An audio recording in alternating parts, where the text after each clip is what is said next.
지금부터 사순절 첫 번째 주일 2월 셋째 주일 예배를 시작하도록 하겠습니다. 다 같이 나는 예배자입니다. 하나님 앞에 찬양 올려드리도록 하겠습니다.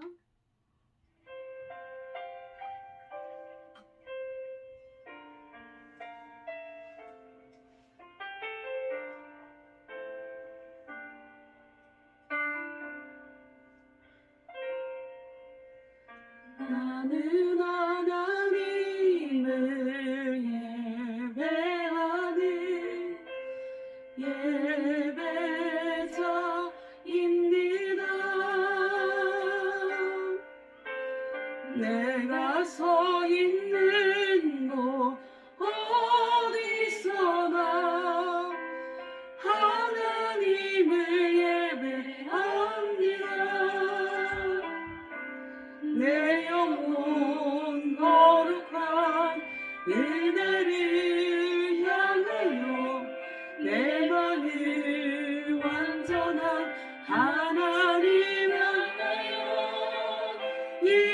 이곳에서 바로 이 시간 하나님을 예배합니다. 우리 교독문 8번 시편 14편 같이 교독하시도록 하겠습니다. 어리석은 자는 그의 마음에 이르기를 하나님이 없다 하는도다. 그들은 부패하고 그 행실이 가증하니 선을 행하는 자가 없도다. 여호와께서 하늘에서 인생을 굽어 살피사 지각이 있어 하나님을 찾는 자가 있는가 보려 하신즉 다 치우쳐 함께 더러운 자가 되고 선을 행하는 자가 없으니 하나도 없도다. 죄악을 행하는 자는 다 무지하냐 그들이 떡 먹듯이 내 백성을 먹으면서 여호와를 부르지 아니하는도다. 그러나 거기서 그들은 두려워하였으니 하나님이 의인의 세대에 계심이로다. 너희가 가난한 자의 계획을 부끄럽게 하나 오직 여호와는 그의 피난처가 되시도다. 이스라엘의 구원이 시온에서 나오기를 원하도다. 여호와께서 그의 백성을 포로된 곳에서 돌이키실 때에 야곱이 즐거워하고 이스라엘이 기뻐하리로다. 아멘. 다 같이 사도신경으로 우리 신앙을 고백하도록 하시겠습니다. 다 같이 한 목소리로 고백하시겠습니다. 나는 전능하신 아버지 하나님 천지의 창조주를 믿습니다. 나는 그의 유일하신 아들 우리 주 예수 그리스도를 믿습니다. 그는 성령으로 잉태되어 동정녀 마리아에게서 나시고 본디오 빌라도에게 고난을 받아 십자가에 못 박혀 죽으시고 장사된 지 사흘 만에 죽은 자 가운데서 다시 살아나셨으며 하늘에 오르시어 전능하신 아버지 하나님 우편에 앉아 계시다가 거기로부터 살아있는 자와 죽은 자를 심판하러 오십니다.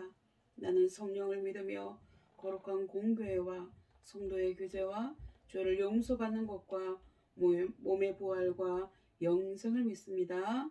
아멘.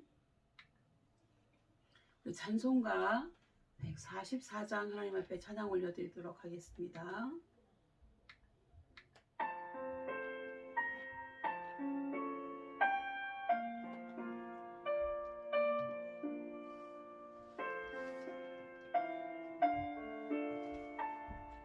사순절 기간이라 이 찬양을 선택했습니다.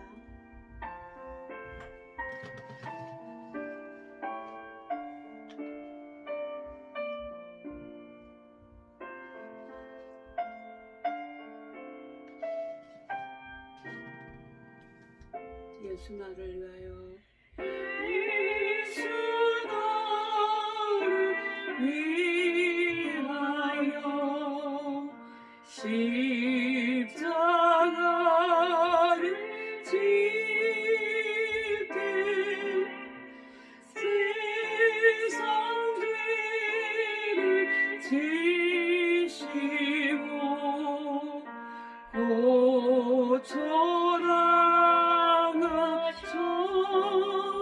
고초당하셨네. 예수님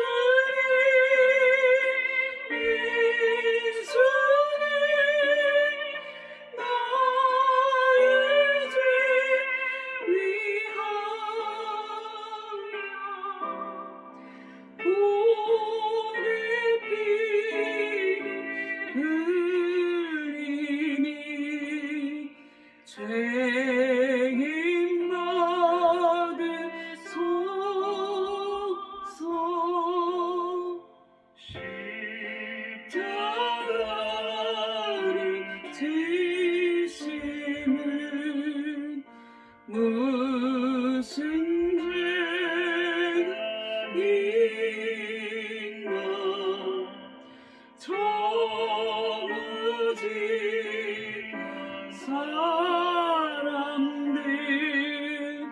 메시아 주여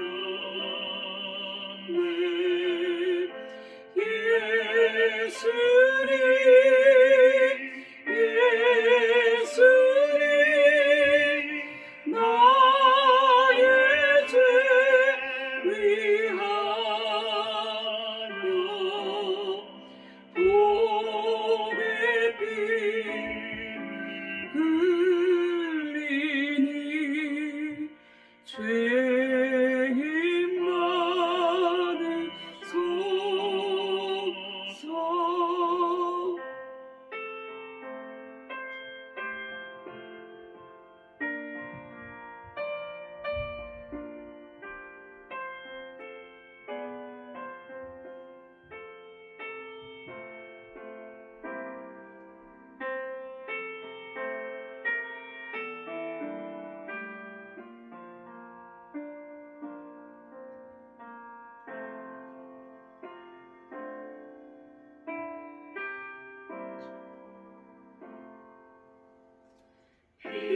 이와 같이 굵은 죄 없느니 아버지 십자가의 공로로 눈과 같이 내는 예수님 예수님 나의 죄 위하여 복의 피 흘리니 죄인 받으소서. 아름답다 예수여 나의 좋은 친구 예수고 아니면 영원 영원하네.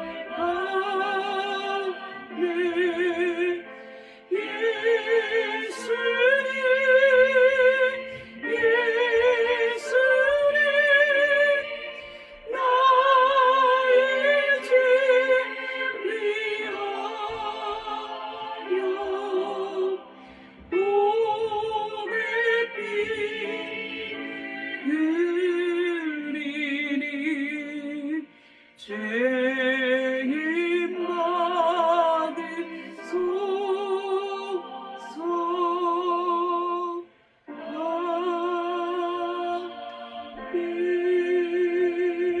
아멘.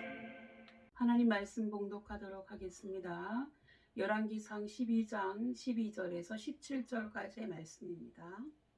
구약성경 534페이지입니다. 제가 한 절, 여러분이 한 절 이렇게 교독하시도록 하겠습니다. 열왕기상 12장 12절에서 17절까지의 말씀입니다. 제가 먼저 12절 받들어 봉독하겠습니다. 3일 만에 여로보암과 그의 모든 백성이 르호보암에게 나왔으니 이는 왕이 명령하여 이르기를 3일 만에 내게로 다시 오라 하였습니다. 왕이 포악한 말로 백성에게 대답할세 노인의 자문을 버리고 어린 사람들의 자문을 따라 그들에게 말하여 이르되 내 아버지는 너희의 멍에를 무겁게 하였으나 나는 너희의 멍에를 더욱 무겁게 할지라. 내 아버지는 채찍으로 너희를 징계하였으나 나는 정갈 채찍으로 너희를 징치하리라 하니라. 왕이 이같이 백성의 말을 듣지 아니하였으니 이 일은 여호와께로 말미암아 난 것이라. 여호와께서 전에 실로 사람 아히야로 느밧의 아들 여로보암에게 하신 말씀을 이루게 하심이더라. 온 이스라엘이 자기들의 말을 왕이 듣지 아니함을 보고 왕에게 대답하여 이르되 우리가 다윗과 무슨 관계가 있느냐? 이새의 아들에게서 받을 유산이 없도다. 이스라엘아 너희의 장막으로 돌아가라. 다윗이여 이제 너는 내 집으로 돌아보라. 내 집이나 돌아보라 하고 이스라엘이 그 장막으로 돌아가니라. 다 같이 읽겠습니다. 그러나 유다 성읍들에 사는 이스라엘 자손에게는 르호보암이 그들의 왕이 되었더라. 아멘. 다 같이 기도하겠습니다. 우리의 죄를 용서해 주시기 위하여 외아들까지 내어주신 하나님 아버지, 오늘도 우리가 예배드릴 수 있는 여건을 허락하여 주시고 오늘부터 간부님들도 예배에 참석할 수 있는 은혜를 주셔서 감사드립니다. 오늘도 우리가 기도한 것처럼 지금까지 우리의 모든 죄를 용서해 주옵소서. 달아오기는 일부 지역에서처럼 철원 지역도 빠른 시일 안에 민간 성직자 출입 제한이 해제되어 다 함께 모여서 예배드릴 수 있는 은혜를 주시옵소서. 이 시간도 우리 가운데 찾아오셔서 우리를 만나주시고 우리를 위로하시며 우리의 기도에 응답하여 주옵소서. 우리가 속한 교회를 지키셔서 항상 은혜와 감사가 넘치게 하옵시고 우리가 속한 대대를 지키셔서 늘 안전하게 하여 주옵소서. 코로나로 힘들어하는 우리나라와 민족을 지켜 주시옵소서. 이 시간 저희가 드리는 찬송과 기도와 예물을 받으시오며 오늘도 예배하신 말씀과 은혜를 베풀어 주옵시고 이 예배에 성령님의 임재하심이 함께하옵소서. 예수님의 이름으로 기도드립니다. 아멘. 오늘 이 예배에 참석하신 여러분을 주님의 이름으로 환영합니다. 여러분 반갑습니다. 오늘 말씀의 제목은 말씀대로 이루어지이다입니다. 오늘 성경 본문 말씀은 과거 이스라엘이 어떻게 해서 남과 북으로 분열되게 되었는지 그 원인과 배경을 설명해 주는 내용입니다. 이스라엘의 왕정 제도가 도입된 것은 지금부터 3700년 전인 이스라엘 초대왕 사울 때부터였습니다. 다윗이 2대 왕, 솔로몬이 3대 왕이었고요. 르호보암이 4대 왕이었는데 이때 이스라엘이 둘로 갈라지게 되었습니다. 다윗 왕국의 분열은 하루아침에 갑자기 이루어진 것은 아닙니다. 솔로몬 왕 통치 때부터 분열의 조짐이 있어 왔지요. 솔로몬은 20여 년간 국책 사업으로 많은 건축물을 짓느라고 백성들에게 무거운 세금을 부과했습니다. 이러한 일로 백성들은 육체적, 정신적 고통에 시달려 오는 동안 왕은 호화스러운 왕궁에서 사치와 향락을 즐기며 우상 숭배에 빠져 있었기 때문에 백성들에게 신뢰를 잃게 된 것입니다. 그리고 이렇게 누적되어 온 불만이 그의 아들 르호보암 왕 때에 폭발한 것입니다. 게다가 르호보암의 어리석고 과격한 말과 여로보암의 집권 야욕이 다윗 왕국 분열의 직접적인 원인이 되었죠. 더불어 다윗 왕국의 분열은 다윗 왕국을 징계하심으로써 그들을 겸손하게 만드시기 위한 하나님의 뜻에 의한 것이었습니다. 하지만 르호보암과 여로보암 이 두 사람이 결국 왕국 분열의 도구로 쓰인 것은 분명한 역사적인 팩트입니다.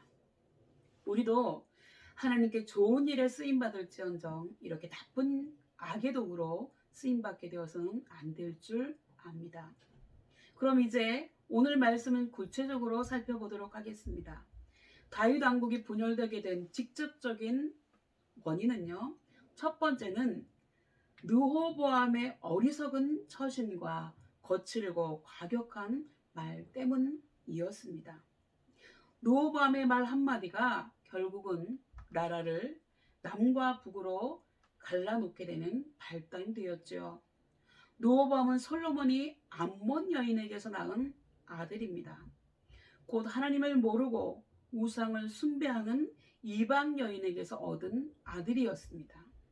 이처럼 이방 여인이 낳은 아들이 이스라엘의 제4대 왕이 되었으니 다윗 왕국의 순수한 이스라엘 혈통이 무너져 버린 것이나 마찬가지입니다. 지난 시간에 말씀드린 것처럼 하나님께서는 분명히 이방인과는 결혼을 하지 말라고 금하셨는데도 솔로몬은 이것을 어기고 수많은 이방 여인과 결혼하였고요.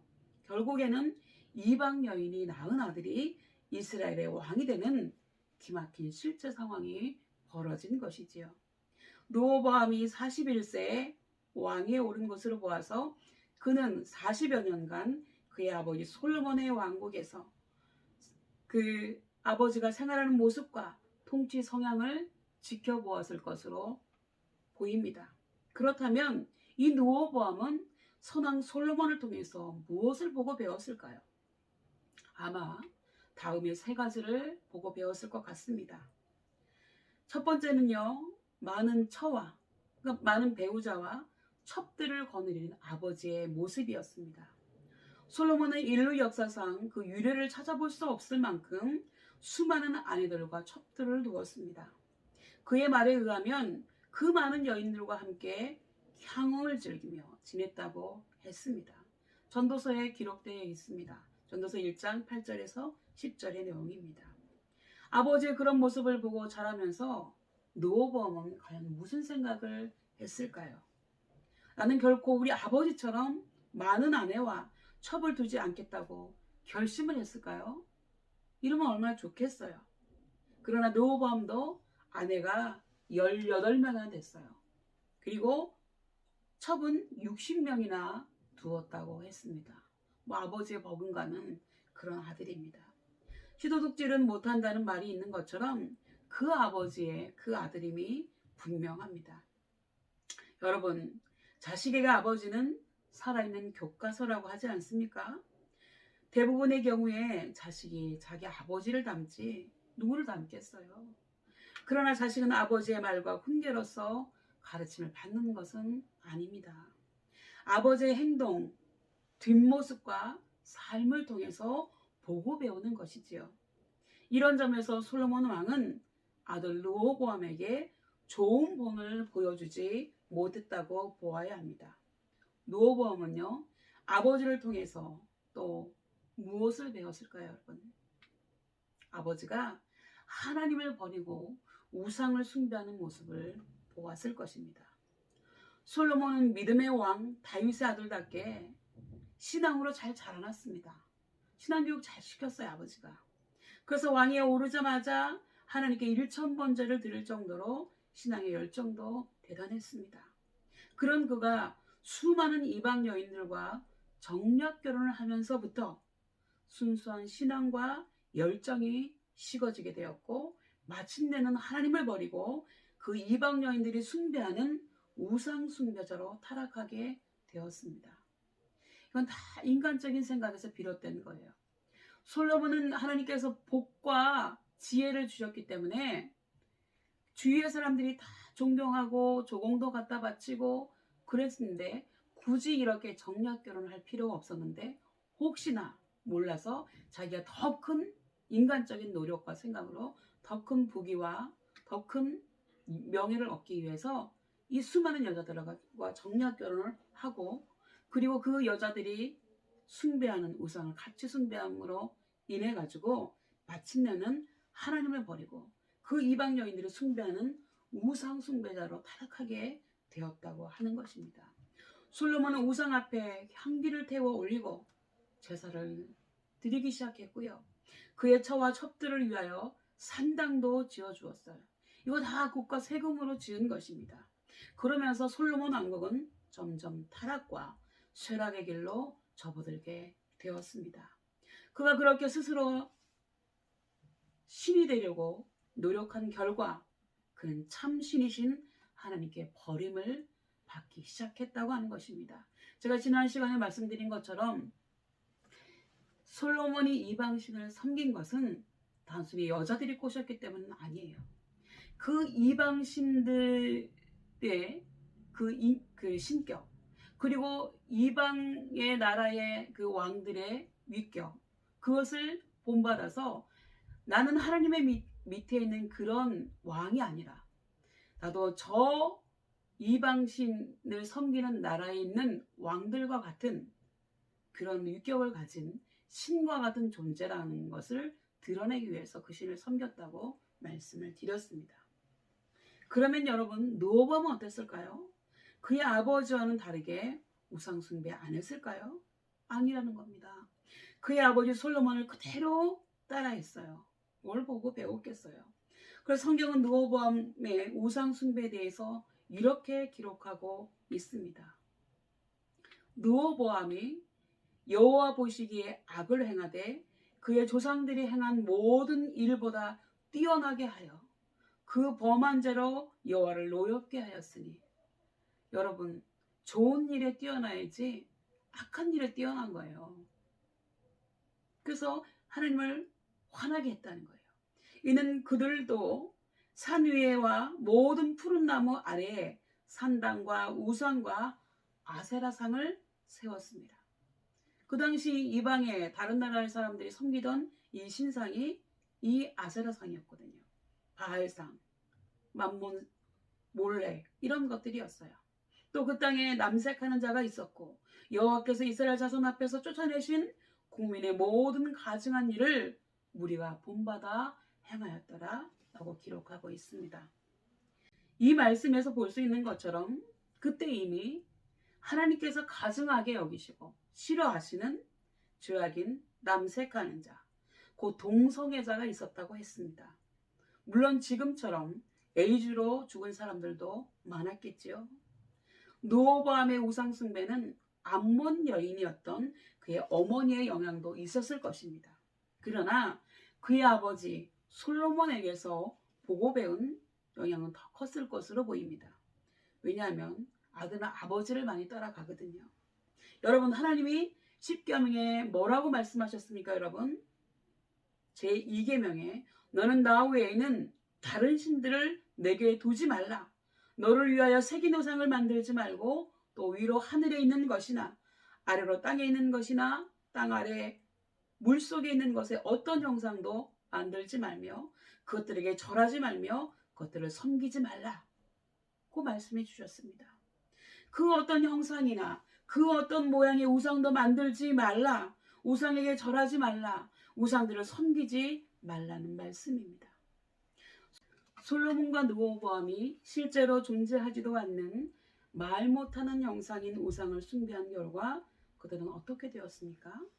르호보암 제5년 르호보암의 나이 45세 때에 애굽왕 시삭이 쳐들어와서 예루살렘을 치고 하나님의 성전 안에 있는 보물과 왕궁의 보물을 전부 빼앗아 갔다고 했습니다. 그 엄청난 금은보화 보물을 몽땅 빼앗긴 것입니다. 지난 시간에도 말씀드린 것처럼 이렇게 우상을 숭배하는 사람은 반드시 하나님의 진노가 임하여서 르호보암 왕처럼 모아둔 재산을 순식간에 빼앗기게 된다는 사실을 우리는 잊지 말아야 합니다. 그렇다면 르호보암은 그의 아버지 솔로몬에게 또 무엇을 보고 배웠을까요, 여러분? 그의 선왕의 정치, 곧 통치 방법을 배웠을 것입니다. 솔로몬 왕은 그의 집권 40년의 절반 이상을 건축 사업에 몰두했습니다. 그로 인해서 백성들에게 무거운 세금이 부과되어서 백성들은 고된 노역에 시달리며 고통을 견뎌야만 했습니다. 솔로몬 왕이 강압적인 정치를 했다고 볼 수 있습니다. 그래서 백성들은 왕이 죽기만을 기다렸을지도 모릅니다. 그리고 드디어 솔로몬 왕이 죽고 르호보암이 왕이 되었죠. 백성들은 왕이 바뀌었으니 이전과는 달라진 삶을 살게 될 것이라는 기대감을 가지고 있었습니다. 그래서 백성들의 대표가 왕 앞에 나아가서 솔로몬이 펼쳤던 폭정을 거론하면서 르호보암 왕께서는 선왕과는 달리 백성들을 배려하는 통치를 해주실 것을 요구했죠. 20년간 백성들이 고된 노역으로 지쳐 있으니 왕께서는 백성들에게 세금도 감면해 주시고 노역에서도 자유롭게 해달라는 정당한 요구를 한 것입니다. 그리고 그렇게만 해주시면 왕을 더욱 잘 섬기겠다고 말씀드렸습니다. 사실 백성들의 요구는 진정이나 건의라기보다는 왕과談판을 보겠다는 일방적인 통보나 다를 바 없는 말이었습니다. 그러자 사태가 심상치 않음을 감지하는 왕은 그 자리에서 직답을 피하고 3일 후에 다시 오라고 백성들을 돌려보냈습니다. 여러분, 이게 3일 후에 오라고 할 일입니까? 당장 알겠습니다. 나는 백성들이 그렇게 힘들어할 줄은 모르고 있었습니다.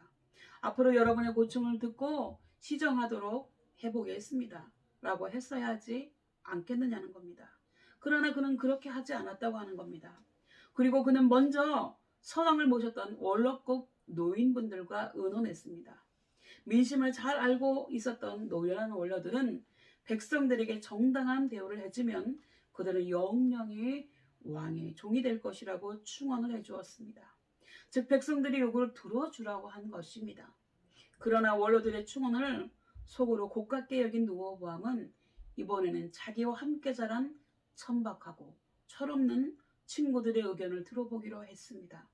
그러자 그의 친구들은 원로들과 정반대의 의견을 내놓았습니다. 고민할 것 없다. 답은 간단하다며 이렇게 말하라고 얘기했습니다. 내 권세가 아버지 솔로몬의 권세보다 크니 내 부친은 채찍으로 너희를 다스렸으나 나는 전갈로 너희를 다스릴 것이다. 라고 하라고 일러주었습니다. 다시 말하면 나는 내 아버지와는 비교가 안 될 만큼 더 가혹하게 너희를 압박하는 정치를 할 것이라고 말하라는 것이었지요. 그렇다면 르호보암은 원로들의 충언과 친구들의 말 중에 어느 쪽을 선택했을까요? 그림에 있는 것처럼 이 백성 대표들을 향해서 손가락질하고 노발대발하면서 젊은 사람들이 하라고 한 대로 호통을 쳤습니다. 사흘 후에 왕 앞에 나온 백성들에게 르호보암은 친구들의 말 그대로 가감없이 전했습니다. 아마 르호보암 딴에는 선왕 솔로몬의 카리스마가 지금의 왕인 자기에게도 통할 것이라고 믿었던 것 같습니다. 그렇다면 복정을 예고한 르호보암 왕의 폭탄 선언에 백성들의 반응이 어떠했을까요? 두려움과 공포감을 느꼈을까요? 그러나 그들은 이미 짐작하고 있었다는 듯이 왕을 향해서 거친 말을 쏟아내며 모욕적인 언사로 이렇게 맞받아칩니다. 우리가 다윗의 집과 무슨 상관이 있느냐? 이스라엘아 너희의 장막으로 돌아가라. 북이스라엘 말하는 거죠. 이제 너가 누구예요? 르호보암을 얘기하는 겁니다. 너는 유다 지파의 왕이나 하라. 유다 지파의 왕이나 하고 우리는 우리 왕을 따라 세울 거다. 라는 말입니다. 이렇게 르호보암은 왕으로서의 권위와 품위를 완전히 잃어버렸습니다. 양측 모두가 돌아올 수 없는 강을 건너게 된 것입니다. 어리석고 고집세인 르호보암의 거칠고 과격한 말 한마디가 불만으로 가득 찬 백성들을 자극하여서 타오르는 불에 기름을 끼얹은 격이 된 것입니다. 르호보암의 이 말 한마디가 나라를 분열시키는 도화선이 된 것입니다. 이렇게 왕이나 대통령 같은 지도자의 말 한마디는 백성들의 마음의 상처를 싸매기도 하고 찢어놓기도 하고 민심을 통합시키기도 하고 민심을 분열시키기도 합니다. 신약성경 야고보서 3장에 말에 실수가 없는 자는 온전한 사람이라고 했습니다. 그리고 혀는 곧 불과 같아서 우리 인생을 태워버릴 수도 있다고 했습니다. 혀는 능히 길들일 사람이 없나니 쉬지 아니하는 악이요 죽이는 독이 가득한 것이라고도 했습니다. 그리고 여러분 다윗 왕국을 분열하게 만든 직접적인 두 번째 원인은요. 여로보암의 정치적 야욕이 다윗 왕국을 분열시키는 직접적인 요인이 되었다고 하는 것입니다. 이스라엘 12지파 중에 에브라임 지파는 유다 지파와 늘 경쟁 관계에 있어 왔습니다. 모세의 후계자이며 가나안 정복 전쟁의 영웅이었던 여호수아도 에브라임 지파 출신이었습니다. 또한 사사시대에는 에브라임 지파의 영토인 실로가 이스라엘 종교의 중심지였죠. 그래서 북쪽의 이스라엘 사람들은 실로에 있는 회막에 가서 하나님 앞에 제사를 드리고 절기를 지켰습니다. 그런데 종교의 중심지가 예루살렘으로 바뀌면서 에브라임 지파 사람들은 정치적인 지도자인 왕과 종교의 중심지인 예루살렘 성전을 모두 유다 지파에게 빼앗겼다는 피해의식마저 가지고 있었습니다. 그런데다가 남쪽 유다 지파 출신인 솔로몬 왕이 엄청난 건축 사업을 벌인 데 대해서 불만이 누적된 상태였습니다. 솔로몬 왕은 그의 통치 때 여로보암에게 밀로 성곽 건설의 감독을 맡겼습니다. 에브라임 지파 사람인 여로보암에게 맡겼습니다.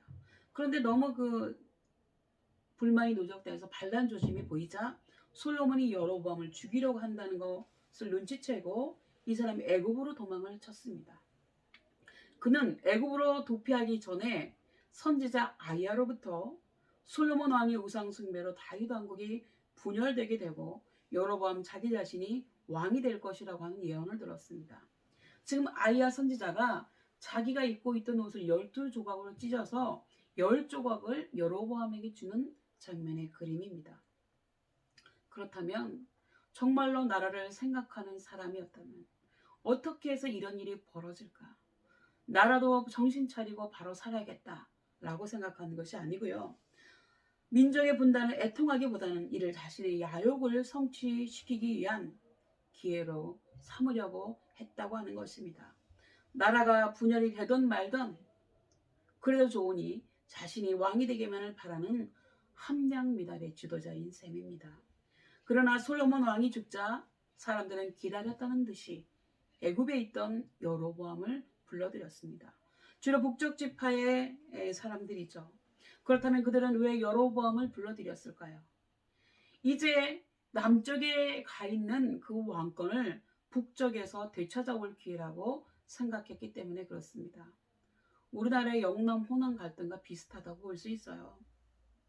여차하면 여로보암을 왕으로 추대할 계산을 하고 그를 불러들인 것입니다.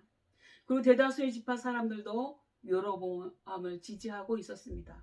10지파나 되었습니다.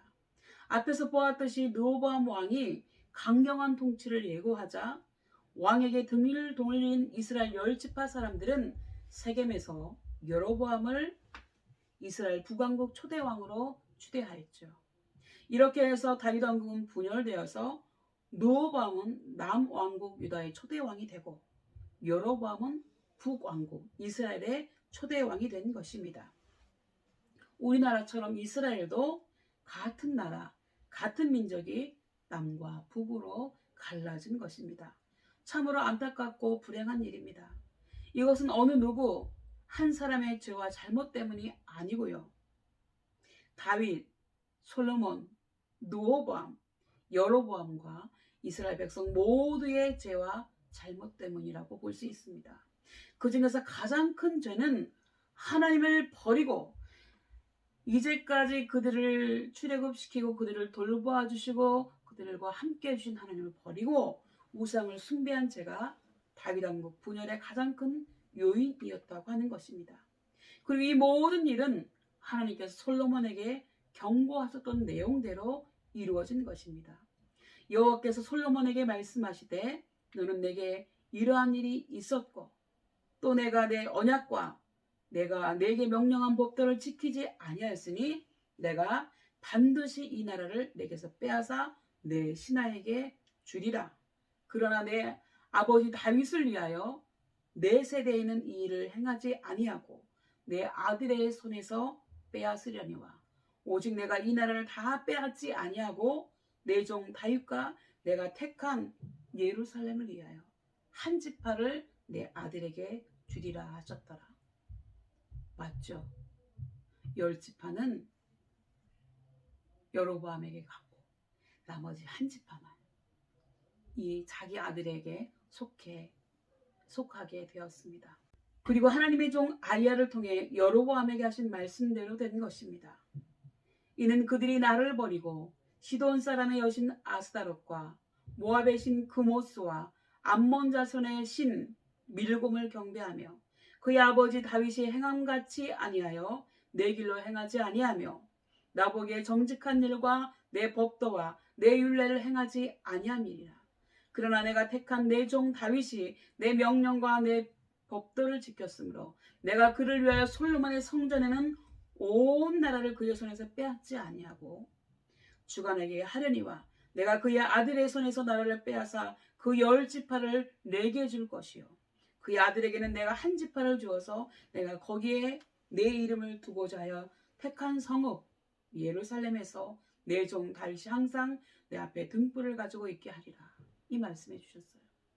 너희가 정말 우상 숭배해서 내가 너희를 버리고 싶다. 그러나 완전히 버리진 않고 너네 아버지 다윗이 나를 잘 경배하고 내 앞에 예배를 잘 드렸으니 내 아버지를 생각해서 너에게 한 지파를 주고 내가 거기 있겠다고 하신 말씀입니다.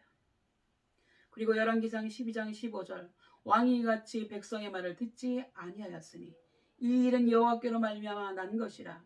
여호와께서 전에 실로 사람 아이야로 느밧의 아들 여로보암에게 하신 말씀을 이루게 하심이더라 라고 말씀하고 있습니다. 여러분, 오늘 말씀을 정리하겠습니다.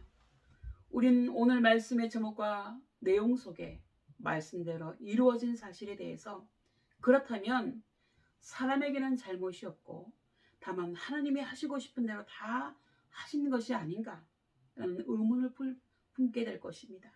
그러나 그렇지 않다고 하는 사실입니다, 여러분.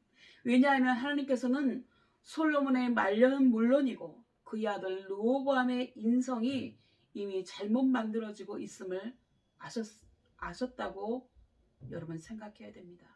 여러분, 유유상종 친구를 잘 사귀어야 한다고 하지 않습니까? 오늘 본문에서 보는 것처럼 그는 원로들의 말보다는 자기와 친한 질 낮은 사람들이 알려준 대로 그대로 말해서 낭패를 보았다고 했습니다. 그러면 우리는 또 생각할 것입니다. 아, 르호보암이 선택을 잘못했구나. 선택만 잘했더라면 이런 일이 없었을 텐데 라고 말이지요. 그러나 그것도 맞는 말이 아니라고 하는 겁니다. 왜냐하면 이것은 인성의 문제이기 때문에 그렇습니다. 저도 상담을 하고 있습니다만은 내담자는 상담자가 조언해주는 대로 거의 하지 않습니다. 그렇다면 어떻게 하는지 아십니까, 여러분? 자기가 하고 싶은 대로 합니다. 그런 것처럼 르호보암도 백성들은 이미 노예 이상의 가치가 없다고 여기고 있었고 그래서 백성들은 착취의 대상이라고 생각하고 있었기 때문에 본인이 원하는 대답을 해줄 동료들을 찾았다고 볼 수 있다고 하는 것입니다. 그렇기 때문에 우리가 얼마나 좋은 학교를 나와서 얼마나 성공하느냐는 사실 중요한 문제가 아닙니다.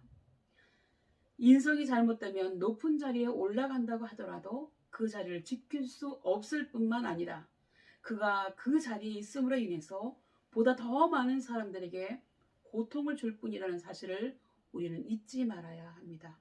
따라서 우리는 얼마나 많은 것을, 얼마나 높은 것을 가질까라는 것보다 내가 하나님 안에서 어떤 사람이 되어야 하는가에 더 초점을 맞춰야 한다고 하는 사실입니다.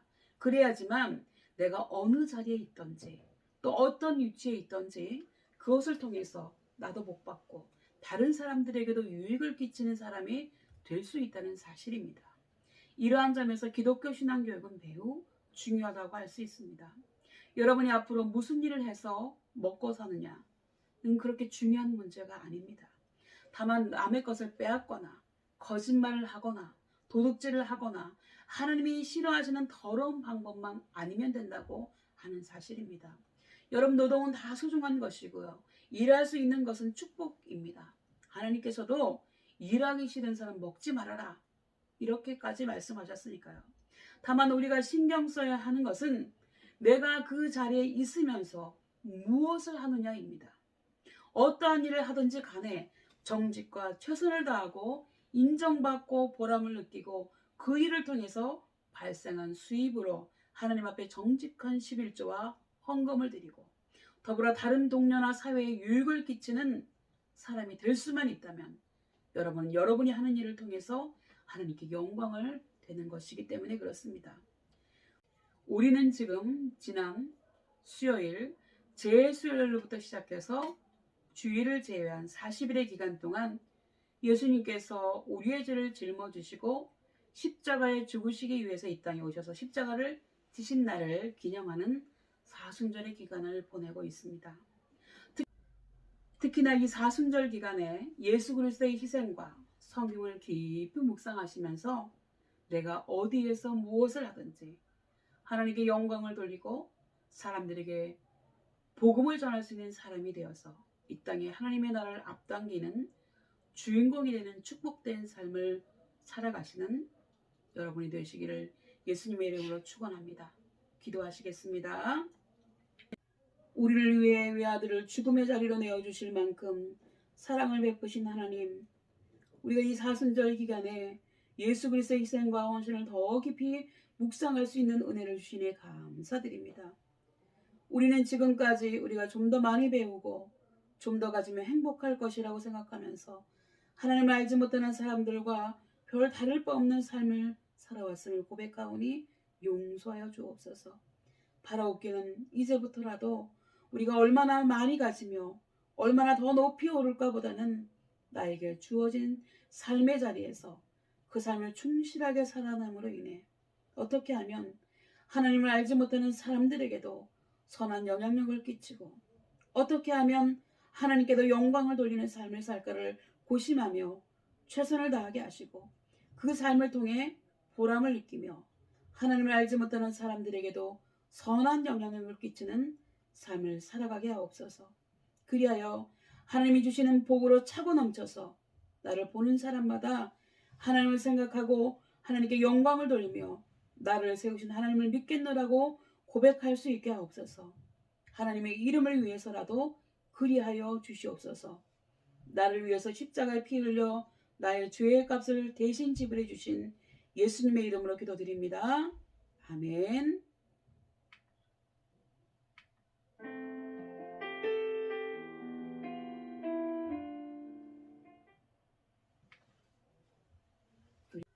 이 시선 하나님 앞에 찬양 올려드리도록 하겠습니다.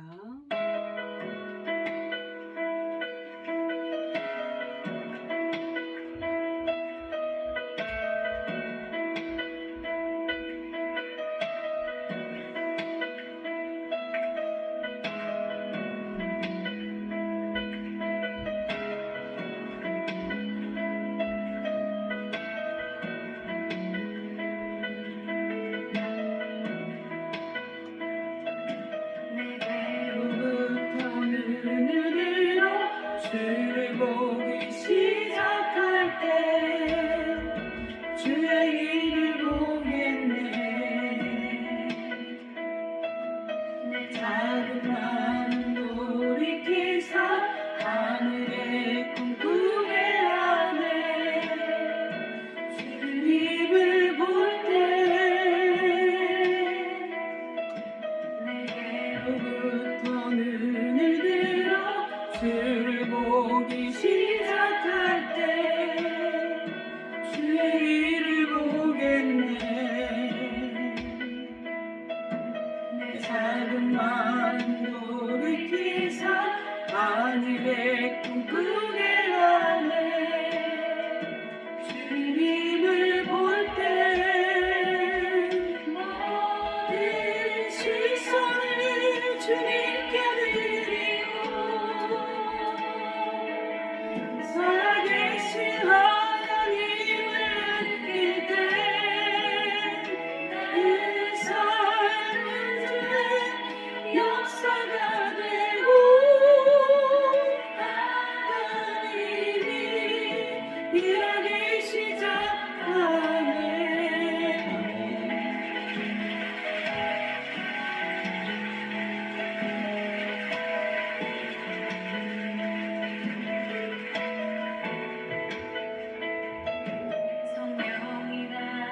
변화시켜 모든 들염 사라질 때 주의 일을 보겠네. 가난 가운데서 주님 마음 알게 되니 주님을 볼 때 모든 시선을 주님께 드리고 살아계신 하나님을 느낄 때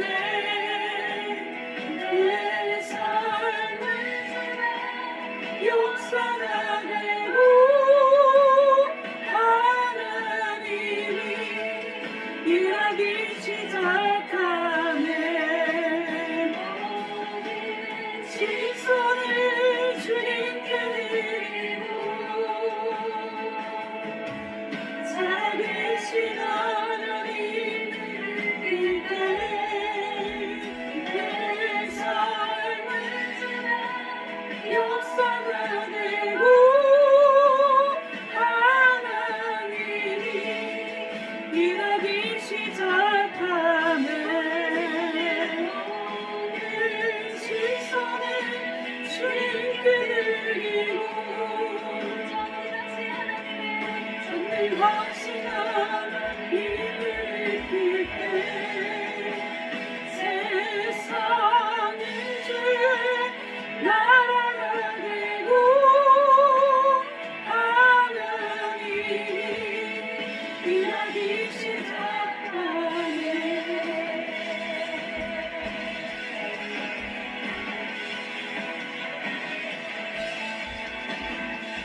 예, 이 시간 헌금 드리는 시간을 좀 갖도록 하겠습니다.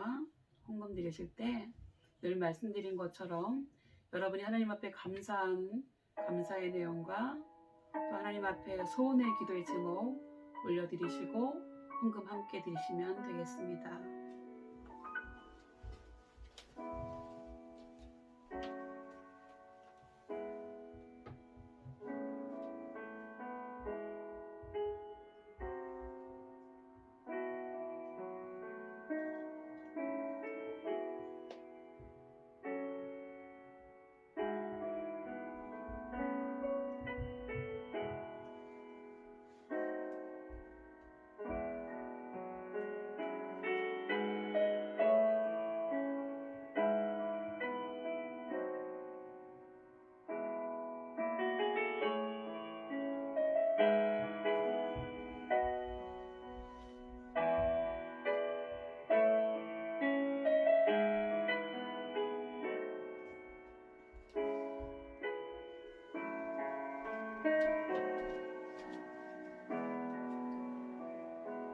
기도하시겠습니다. 하나님, 이 시간 하나님 앞에 하나님 너무 감사합니다.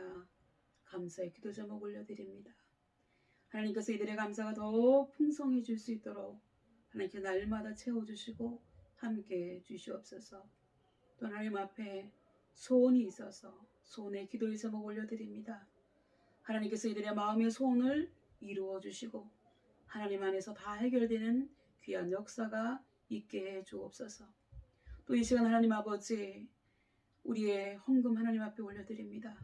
하나님께서 이 예물을 받으시고 드린 손길들을 축복하여 주시고 하나님 그들의 삶이 더 복되고 풍성한 삶이 되어질 수 있도록 주님께서 함께 하시고 은혜를 더하여 주옵소서. 그래서 날마다 하늘의 신령한 것과 땅의 기름진 것으로 넘치게 해 주옵소서. 감사드리옵고 예수님의 이름으로 간절히 기도드리옵나이다. 아멘.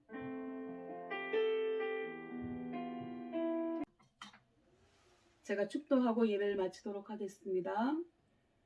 지금은 교회의 머리가 되시며 우리의 영원한 구원자 되시는 우리 주 예수 그리스도의 은혜와 하나밖에 없는 외아들도 아끼지 아니하시고 우리의 죄를 대속해 주시기 위한 화목제물로 내어주신 하나님 아버지의 사랑과 우리에게 주어진 삶의 자리에서 최선을 다하는 삶이 바로 하나님 앞에 영광 돌리는 삶이라는 사실을 깨닫게 하시는 성령님의 감화감동 충만하심이 어떻게 하면 더 많이 가지고 어떻게 하면 더 높은 곳에 오를까 보다는 내 앞에 주어진 삶의 자리에서 늘 최선을 다하여 그것을 통해 보람을 느끼며 하나님을 알지 못하는 사람들에게도 선한 영향력을 미치며 하나님께 영광을 돌리는 삶을 살기로 소원하고 다짐하는 우리 모든 신우들 머리 위에와 우리가 속한 교회와 대대와 간부님들, 신우들 머리 위에 특히 대대장님 머리 위에 지금부터 영원토록 함께 계실기를 간절히 축원하옵나이다. 아멘. 여러분 예배는 마쳤습니다. 다음 주에는 만나기를 늘 소원하고 수고하는 군종들과